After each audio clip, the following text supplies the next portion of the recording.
esta mañana vamos a pausar el estudio y vamos a estar trayendo una predicación. Cuando miramos, porque la Biblia es un manual, es palabra de Dios, son 66 libros escritos en distintos tiempos, distintos autores, pero con un mensaje que no se equivoca. Cuando tenemos unos años, y usted, si hoy volviese a los textos de estudio que cuando iba a la escuela le proporcionaban, va a ver que hoy montones de cosas que le enseñaban, con el avance de la tecnología, esos libros han quedado obsoletos y la información que contenían estaba bastante distante de la realidad que se conoce hoy. Sin embargo, hermano, cuando miramos la palabra de Dios, con los diversos autores que estuvieron transcribiendo lo que Dios de alguna manera les revelaba, vemos que esa palabra continúa vigente hoy en día. En esta mañana vamos a estudiar sobre una división que hay en lo que nosotros en esta recopilación, compendio, que es lo que quiere decir Biblia, recopilación de libros. En esta recopilación de libros hay como dos secciones, una que le llamamos Antiguo Testamento y otra Nuevo Testamento. Lo hemos explicado, pero para aquellos que también ven la predicación y por ahí la están mirando o la van a mirar en diferido y no conocen esto porque todavía no lo escucharon con anterioridad, también hemos señalado que el Nuevo Testamento no arranca ni con Mateo, ni con Marcos, ni con Lucas, ni con Juan. ¿Qué le quiero decir esto? Que todavía todos esos hombres, por lo menos la 3/4 parte de esos escritos que conocemos como los Evangelios, ocurrieron durante el periodo del Antiguo Testamento o el Antiguo Pacto. Porque como nos enseña con claridad la carta a los Hebreos, para que un testamento tenga validez, tenga vigencia, quede confirmado y no se pueda alterar, es necesario que muera el testador. Y entonces hace un paralelismo con que Jesús es el testador, es el que cede ciertas cosas y es necesaria su muerte para que quede confirmado ese testamento y ya no puede cambiarse, igual que en los tiempos modernos, hermanos. Si una persona va ante un escribano público y hace una sesión y testa a favor de alguien y el que está testando muere, después ese testamento ya no se puede cambiar. Mientras está vivo hay oportunidad de cambiarlo. Y por eso, hermano, es que nosotros vemos en el ministerio de Jesús, esos 3 años y medio que anduvo predicando en diferentes regiones, que Jesús fue ministro del Antiguo Pacto, y dice, de hecho, la palabra dice, no piensen que vine a abrogar la ley, sino que vine a cumplirla. Jesús vino a cumplir con cada uno de los preceptos que estaban allí escritos. Fuera de eso, también viene a revelarnos al Padre, un Padre que les era desconocido. Ellos oraban así a Yahvé, oraban a Jehová, oraban en el nombre que al Adonai, sin embargo, no tenían una relación directa. Y Jesús les vino a mostrar al Padre, dice que me vio a mí, ha visto al Padre.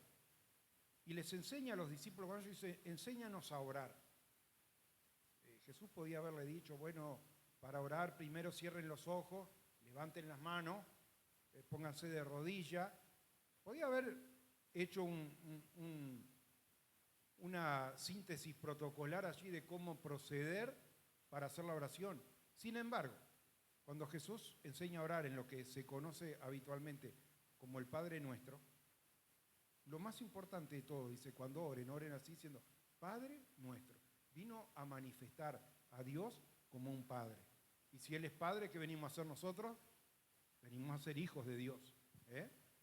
Entonces, hermano, esto es una revelación que para aquellos tiempos no era conocida. Entonces, sabemos que a pesar de la división que nosotros tenemos hoy en el Nuevo Testamento y en el Antiguo Testamento, que comienza con los 4 evangelios. Esos 4 evangelios se desarrollan hasta la muerte de Jesucristo en días del antiguo pacto. Importantísimo tenerlo presente. Jesús les enseña también a sus discípulos, los discípulos, vamos a mirarlo de esta manera. Si Jesús le hubiese preguntado, ¿quieren que me quede o que me vaya? ¿Qué piensa que hubieran dicho los discípulos? Los discípulos estaban aferrados a ese Jesús terrenal que tenían ahí, a ese maestro, y querían que permaneciese así y envejeciese con ellos y siguiera el curso de todos los hombres, le restaurara el reino y bueno, que después algún sucesor siguiera. Esa era la mente humana. Pero Dios, hermano, tiene cosas mejores preparadas de lo que nosotros incluso podemos pedir. A veces pedimos algo y medio que nos encaprichamos y el Señor nos concede lo que nosotros pedimos. Pero lo que pedimos, ¿es lo que conviene? Y entonces Jesús les enseña, dice, si yo me voy les voy a enviar el Consolador, que era el Espíritu Santo, que los guiará a toda verdad, que les enseñará a pedir como conviene. Y hermano, ya desde la antigüedad es importante conocer toda la palabra de Dios. Como yo digo, si yo leo un verso solo aislado, por ahí lo puedo estar sacando de contexto. Si leo un capítulo entero, capaz que está un poco más en tema de lo que se está hablando. Si leo un libro completo, uno de los llamados evangelios, tengo una perspectiva un poquito más amplia. Cuando me extiendo y leo los otros 3, es decir, los 4 evangelios, comprendo porque se aportan más detalles en un evangelio que en otro y podemos ir entendiendo más cosas.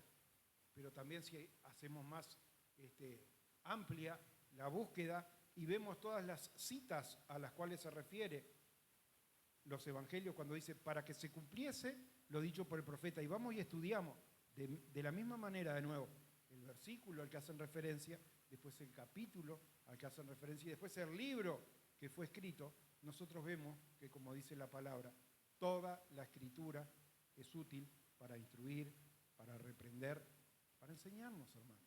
Y cuando hablaba de la escritura, no estaba hablando de Mateo, Marcos, Lucas, Juan, Hechos de los Apóstoles, Romanos y etc.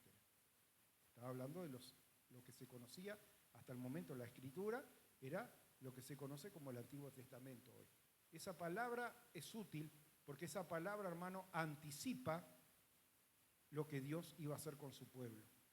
Entienda usted que la mayoría de las cosas que nosotros vemos cuando leemos los evangelios es un relato de lo que estaba aconteciendo día a día. Un relato de lo que pasa acá lo puede hacer cualquiera de los que están sentados en el banco hoy. Agarra la lapicera, una hoja, decir, hoy de mañana llegamos a la casa de Dios, y depende del horario en que haya llegado. Cuando llegué ya había un hermano cantando, otro estaba afinando la guitarra. Puede ir haciendo un relato.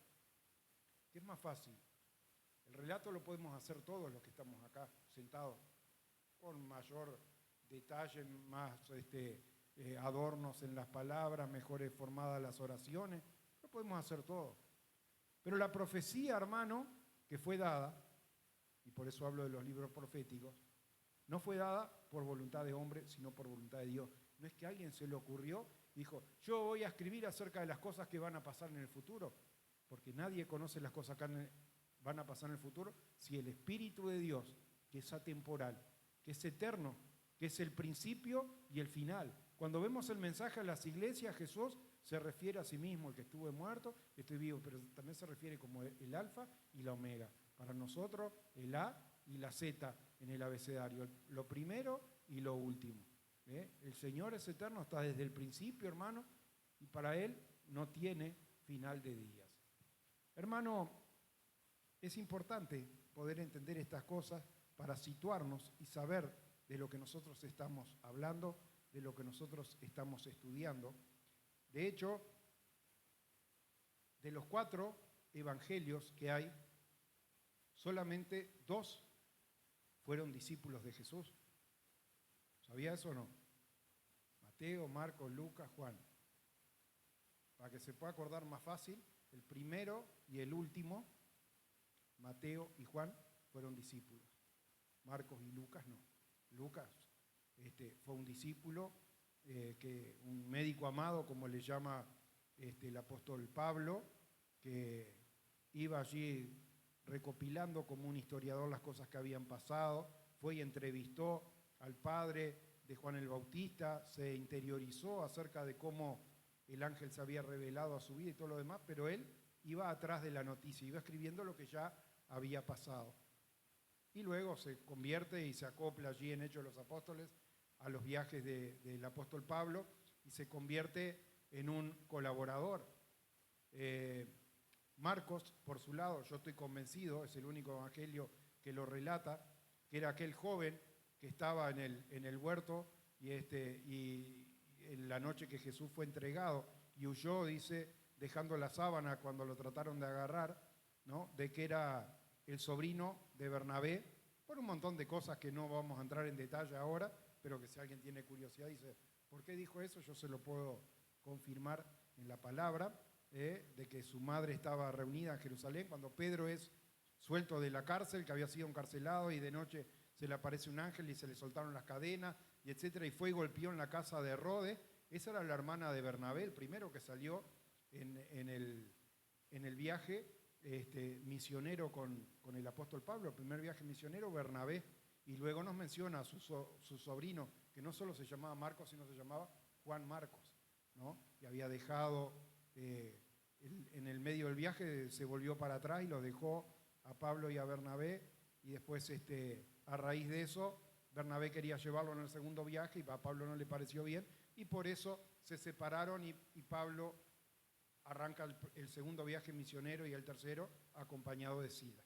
Todo eso usted si estudia Hechos de los Apóstoles, que hemos venido haciendo un estudio, lo puede ver. Entonces, resumiendo, tenemos 4 evangelios. De los 4 evangelios, 2 fueron discípulos de los llamados formalmente entre los 12, que eran Mateo y Juan. Bien, ahora, ¿sabe que a mí me toca la responsabilidad, yo ayer lo decía en Juan Lacase, de evaluar, porque nosotros, más allá de que grabamos las alabanzas y las predicaciones, ayer en Juan Lacase, acá tenemos una hoy, ayer en Juan Lacase hubieron 4 predicaciones, ¿no? Y bueno, tenemos que ir subiendo todo ese contenido, lleva tiempo, hay que catalogarlo, hay que poner las palabras que se trataron en la predicación para que el que está buscando, supóngase, por ejemplo, el pastor habló acerca de 1 Corintios capítulo 15, la resurrección de los muertos, ¿no? Entonces, que el que está buscando muertos, resurrección, vida eterna, con esas palabras pueda llegar a esa predicación que es relativa a la búsqueda de la persona que por determinada situación, por la muerte de un familiar o la enfermedad o quién sabe qué, lo está buscando. Bueno, todo esto lleva un tiempo, pero no tenemos a veces suficiente contenido y yo evalúo otros contenidos para subir. Y he visto, y quisiera comentar hoy, he visto, por ejemplo, predicadores que Dios los bendiga y los continúe usando para llevar la palabra, que sin vergüenza se paran en los ómnibus, se paran en los metros, se paran en las plazas a predicar. Y le voy a decir que no es tan fácil predicar en un lugar público, no en un lugar que hay mucha gente. Si usted tiene 5.000 personas que coinciden con lo que usted predica, es muy fácil. Pero si usted va a un lugar donde hay gente que de pronto no cree lo que usted está predicando, ¿cómo se levanta la gente? Algunos se insultan y todos los demás.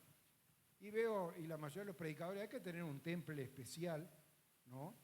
Dios te bendiga, el Señor te ama. El Señor no ama a todo el mundo. El Señor ama al pecador arrepentido. Eso me enseña la palabra. Él vino y ofreció su vida y ama al pecador arrepentido. Pero muchas veces está en la cámara de testigo grabando esas evangelizaciones y las personas se refrenan de decir lo que dirían si la cámara no estuviera. En la iglesia muchas veces hacemos lo mismo. Para ponerle las cosas en contexto, yo le voy a dar 2 estadísticas en esta mañana. Las estadísticas que yo le voy a mencionar están basadas en la versión Reina Valera, Casiodoro de Reina, Casiodoro, Cipriano Varela y Casiodoro de Reina.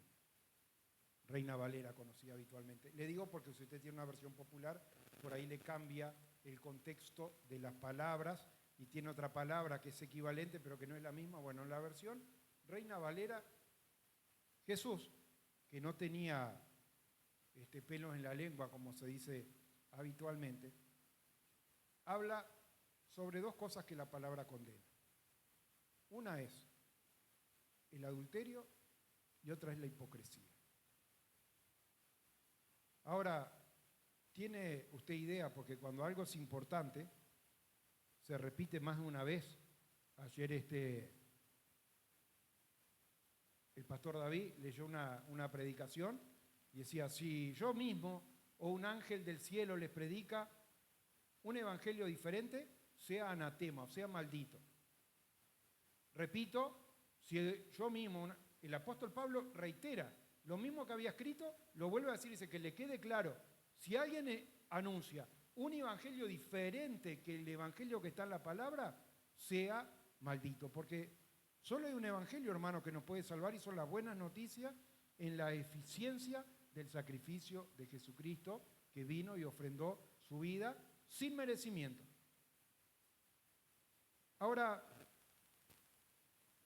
volviendo a la estadística, sobre dos casos concretos, Jesús habla acerca del adulterio y de la hipocresía. ¿Sabe cuántas veces habla acerca del adulterio en la Reina Valera, en los evangelios? 3 veces. Y en la mayoría de los casos no era ni siquiera en un examen puntual de un caso de adulterio, sino, generación adúltera y perversa. En ese contexto, solamente aparece 3 veces.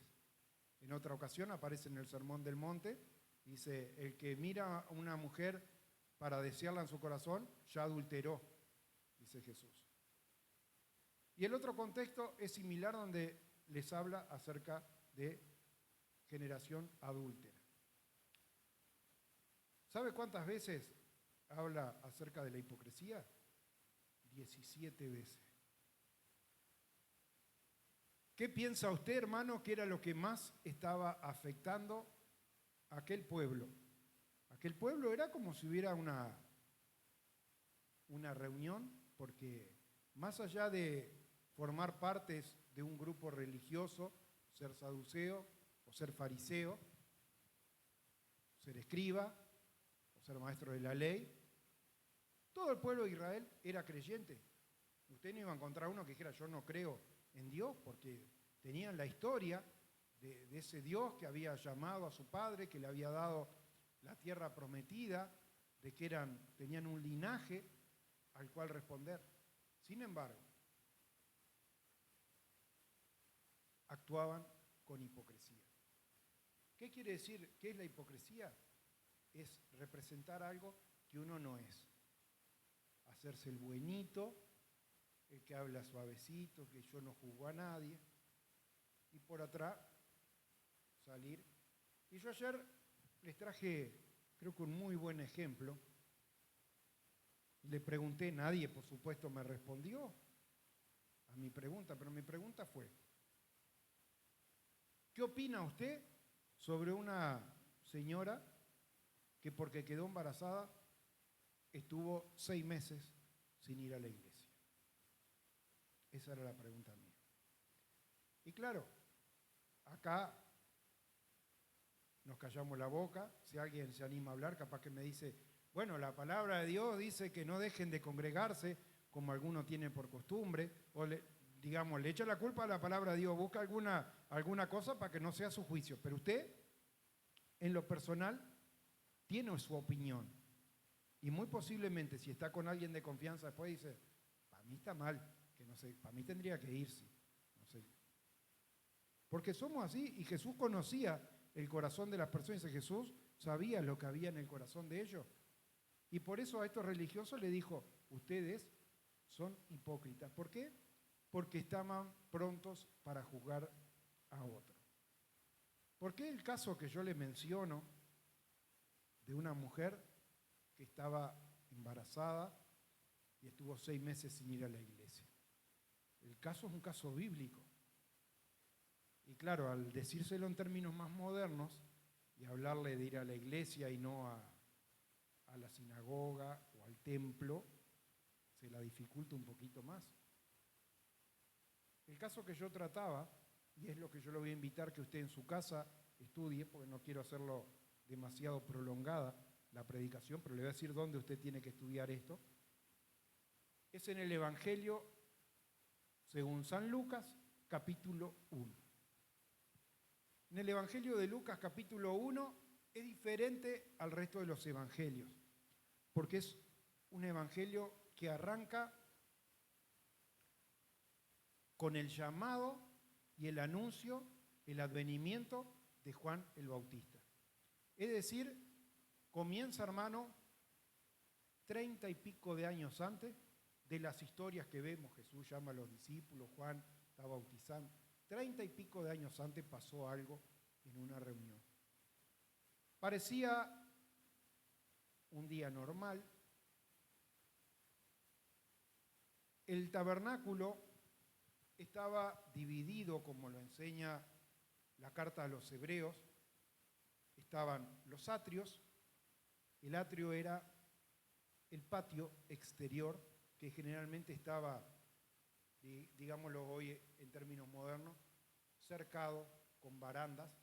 Uno no podía entrar por el costado, como acá, por ejemplo, está cercado, hay casas de un lado, hay tejido del otro lado.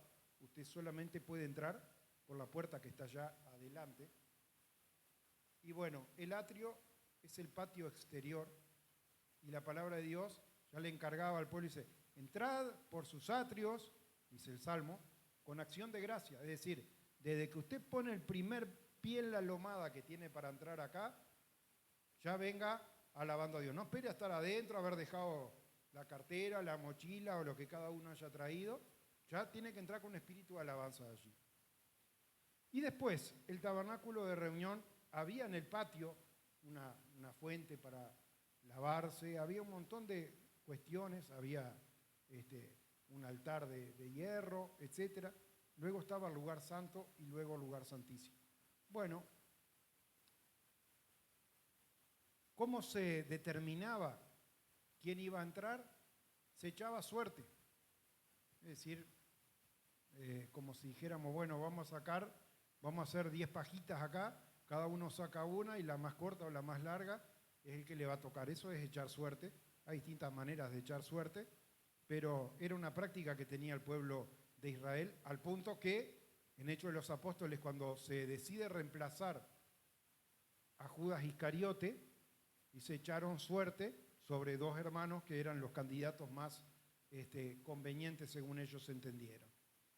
Bueno, entonces habían echado suerte entre los levitas y la suerte, dice el libro de Lucas, cayó sobre un hombre que se llamaba Zacarías. Y Zacarías entró, ya era una persona mayor, entrada en años, entró a ministrar, contento, ¿no? Usted no sé si alguna vez sacó algo, en una rifa salió sorteado algo, estaba contento, le había tocado a él el privilegio de entrar a ofrecer la ofrenda. Y entra allí y dice, Señor, te doy gracias que me permití. Y en al lado del altar, con claridad, no una cosa difusa, no, sentí como una voz, ve una persona, un ángel de Dios, parado a la derecha del altar. Y le dice, estoy acá porque Dios me envió, que ha escuchado tu oración. También le decía a los hermanos, si el Señor viniese hoy y le dijere, escuché tu oración, la pregunta es, ¿por qué oró usted? Porque muchas veces las oraciones no son concretas. Y Señor, te pido que si es posible mañana no llueva, que toca hacer este trámite y que tú me ayudes porque tengo que ver si logro que me salga el trámite de la jubilación, que el currículum mío lo aprueben, porque oramos por muchas cosas triviales. Pero si el Señor viene y dice, yo escuché tu oración, es que usted, hermano, está orando fervientemente e insistentemente por una misma cosa. Porque usted hoy si ora para que mañana no llueva porque tiene que hacer un trámite y anda a pie, ya pasado mañana no vuelve a pedir por lo mismo. Pide por otra cosa distinta. Pero si usted insistentemente sigue orando sobre lo mismo, no fue específico este ángel de Dios que se le aparece, que se llamaba Gabriel, le dice, he venido porque el Señor escuchó tu oración y te la va a conceder. ¿Cuál era la oración que ese anciano tenía? Nos enseña Lucas, que había ido y estudiado diligentemente, entrevistado a las personas, que ese hombre estaba casado con una mujer que se llamaba Elizabeth. Eran los dos mayores y a pesar de haberlo intentado, no lograron nunca tener hijos. Y era el deseo en el corazón que ellos tenían, quiero tener un hijo, Señor, concédeme esto, Señor, concédeme esto. Y cuando menos lo esperaban, porque desde el punto de vista humano era el momento más impropio, si hubiese ocurrido cuando eran jóvenes, hubiese sido fácil de poder creer en el anuncio de Dios. Pero Dios le anuncia y le dice, y arriba de que escuchó tu oración, el niño no va a ser un niño cualquiera. Aún desde el vientre de su madre estará lleno del Espíritu Santo, dice la palabra. ¿Qué palabra? Fíjese, ¿por qué se lo digo y lo subrayo o hago hincapié en esto? Porque la venida del Espíritu Santo todavía no era masiva, era algo que se esperaba a futuro, era algo muy esporádico, era lo que la palabra de Dios, cuando se refiere a las cosechas, llamaba primicia, los primeros frutos. Cuando yo era chico, yo les he contado en alguna oportunidad, en el fondo de la casa donde yo vivía, en Valdense, había una parra, y de chico me acuerdo de ir y mirar, y por allá uno encontraba una uva madura, las otras estaban bien duras y verdes, y uno encontraba una uva madura y vi lo agarraba. Cuando uno agarra eso, come eso, lo que está comiendo es la primicia, es el primer fruto de algo que cuando llegue la estación va a madurar y van a estar todas maduras y prontas para comer. Pero algo que no es general, no puede uno ir y decir, saco un racimo y podemos comer todo porque solamente hay una o dos maduras. Bueno, Dios estaba trayendo ese concepto de las primicias para que el pueblo de Dios entendiera de que también Dios iba a dar un anticipo sobre unos pocos del Espíritu Santo aún antes de la venida del día Pentecostés. En el día Pentecostés, como lo leemos en Hechos de los Apóstoles, estaban esperando la promesa, había como 120 hermanos reunidos y todos fueron llenos del Espíritu Santo. Pero 34, 35 años antes, cuando ocurren estas cosas, no era para todos. Era una cosa muy aislada que esto pasara y ahora el ángel le revela eso. Y la mujer de Zacarías, que se llamaba Elizabeth, concibió, es decir, quedó embarazada y se quedó recluida en su casa, en una montaña en Judá. Eso enseña la palabra de Dios. Yo le decía, hermano, porque por eso la historia era, ¿qué opina usted sobre una señora que queda embarazada y está 6 meses, porque no iba en esos 6 meses, si quedó recluida en la casa, no iba ni a la sinagoga, ni al templo, ni a ningún lado? Y hermano, y nosotros no nos parecemos muchísimo, aunque parezca mentira, no usaremos sandalias y túnicas, pero nos parecemos muchísimo a los religiosos de aquellos días. Y sin duda, más de uno tenía una opinión para dar. Es decir, mirá, le pidió tanto a Dios y ahora, en vez de ir al templo y agradecerle a Dios, está faltando a las reuniones. Les comentaba que causó cierta gracia, pero es bastante acertado. Una señora que estaba invitando gente para ir a la iglesia, la están filmando, está invitando, dice, lo invito, hay reuniones tal día, a tal hora, y invita a una señora, está filmado, ¿no? Así. Dice, señora, dice, la invito a ir a la iglesia, dice, no, dice, no me inviten a la iglesia, yo no voy, dice, porque está lleno de hipócritas. Y le dice la mujer, no se haga problema que todavía hay lugar para uno más. A veces, hermanos, nosotros decimos, y más de uno, tal vez de los que están predicando por ahí, se muerden la lengua para decir algo. Pero Jesús no tenía problema de decirle a la gente, dice, ustedes son hipócritas, representan una cosa que no son. Juan el Bautista en su predicación, generación de víbora, ¿quién les enseñó a huir de la ira venidera? No hablaba, hermano, con palabras lisonjeras, tratando de agradar a los hombres, hermanos, sino con la verdad de Dios. Y muchas veces las personas están en ese espíritu de crítica y de hipocresía. Y lo cierto es que, si usted continúa la historia acá en Lucas, 6 meses después de que queda embarazada Elizabeth, ese ángel de nuevo es enviado al encuentro de una mujer que se llamaba María y le comunica que era una doncella, una mujer que no estaba casada, y le dice, vas a tener un hijo donde vendrá la sombra del Altísimo, dice, te cubrirá con tu sombra, dice, y vas a tener sobrenaturalmente un hijo que tendrá un reino que será eterno y se sentará sobre el trono de su padre en cuanto al linaje en la carne, David. Y aquí, también te digo, era el mismo ángel, 6 meses después. Tu prima, Elizabeth, a la que llaman estéril, está en su casa y está embarazada. Y allí fue María a visitar a Elizabeth a las montañas en Judá. Y cuando escuchó la salutación, el saludo, hola prima Elizabeth, soy yo María que vine a saludarte. Dice, el niño saltó dentro del vientre de la madre y el niño y la madre fueron llenas del Espíritu Santo. Entonces, hermano, yo le hacía este análisis, le dije, hoy se acostumbra a hacer un minuto de silencio, a veces cuando muere un trabajador o hay alguna cosa así puntual, dice, los invito, vamos a hacer un minuto de silencio.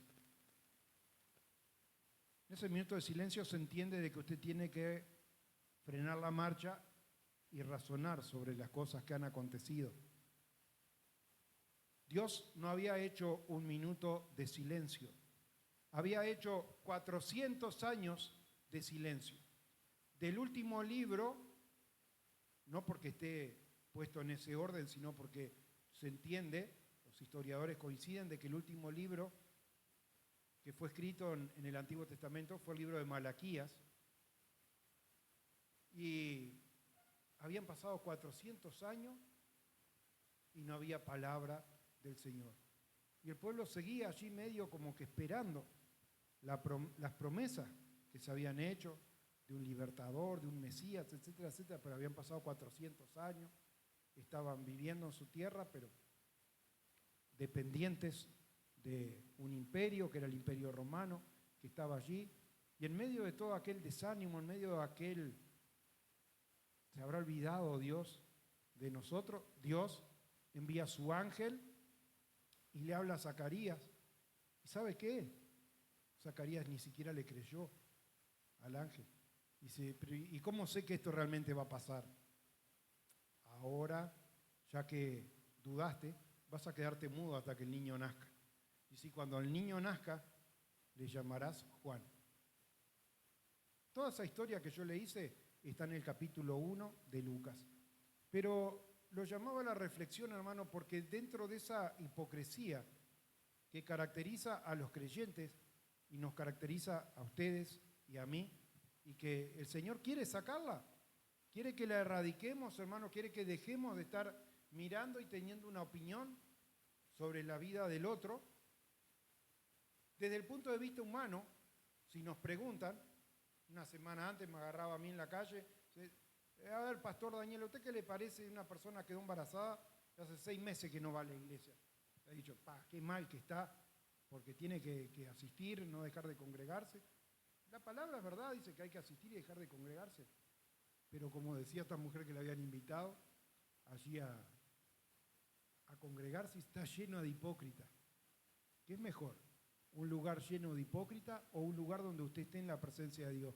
Porque el Espíritu de Dios, hermano, es dada por voluntad de Dios, pero realmente esa persona tiene que haber estado en el Espíritu para poder recibir esa unción del Espíritu Santo. Entonces, yo les contaba esta historia a los hermanos para incentivarlos a que en oración, como Zacarías y Elizabeth habían estado en oración con una petición concreta, que era que querían tener un hijo. Jesús le dice a sus discípulos, dice, tienen que ir por todo el mundo y anunciar el Evangelio, enseñándole que guarden todas estas cosas, bautizándolo, pero no se vayan antes de haber recibido la promesa del Espíritu Santo. Así cuando el Espíritu Santo venga, recibirán poder. Mi invitación, hermano, era que cada uno pueda estar pidiendo como corresponde, pueda estar pidiéndole al Señor, Señor, llena tu casa, llena tus siervos, llena a cada uno de los hermanos de ese Espíritu Santo.